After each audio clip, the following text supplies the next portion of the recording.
right, so we have someone that is very experienced with this plane and has a lot of stories to tell of her own. She said that she won't be sharing. She's a little bit tight-lipped. But we have, of course, legendary Miss Ruth.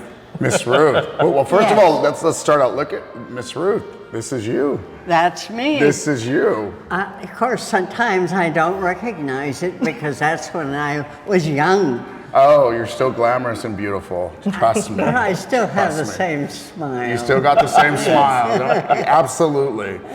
So, you originally, you were a stewardess. I was a stewardess on American Airlines. Okay. 99 years ago. Wow. 99 years ago, I doubt that. It seems that long. Tell us a little bit about the experience. You actually flew the plane that we're going to go up in today. Yeah. You were a stewardess on. Yeah. I think the engine cover's off. No, I think that's how it's supposed to look. That's right. That's correct. And it's one with the 1, 2, 3 propellers. 3 propellers. Wow. Were you that? Was it just one stewardess on the plane at a time? In that plane, it was a wonder I could fit. Oh my God.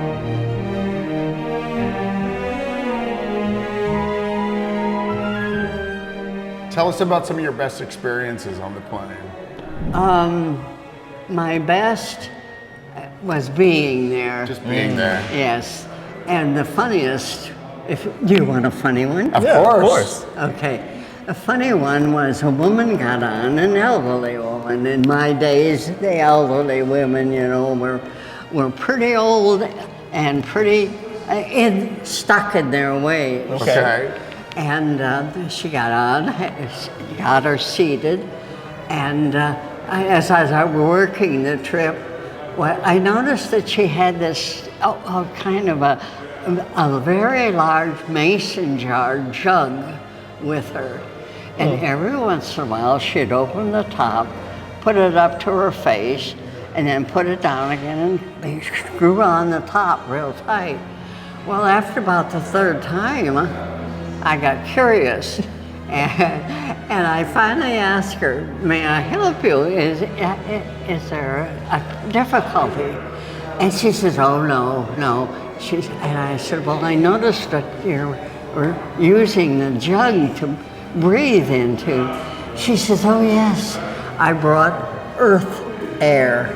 Oh my God, that's the best story. That is the best story. So was there a lot of, that sounds very superstitious to me. So was there a lot of superstitious things back then with this type of travel becoming the new thing of how to go? Because I take it back then there was still a lot of train travel as well too. Yes. So how did people adjust to that?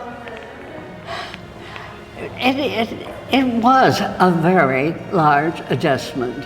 Interesting. Seat belts were new. Because obviously they had seatbelts early on the Yes. yeah, that's so interesting. And it was a coffee tea kind of thing that men would reach back into their back pocket for their wallet in order to pay for coffee or tea. And I almost said several times, "I'm free." I love it. And you served everything back then on a like China. I mean, there was no paper, right? I mean, it was an experience for people that flew. Oh, definitely an experience. Ruth, we have enjoyed this so much. But I Thank think you it's so time much. that we get a little bit of the experience that you have, and we're about to take off on that plane. Yeah. Thank you, Ruth. Thank you so much. Every trip had a little bit of an experience because I was flying at the time that flying was a new thing. Well, I'll tell you this. Today's experience was made special by talking to you, so thank you. Thank you so much. Thank you so much. Thank you so much. It was my delight. Exactly. Thank you.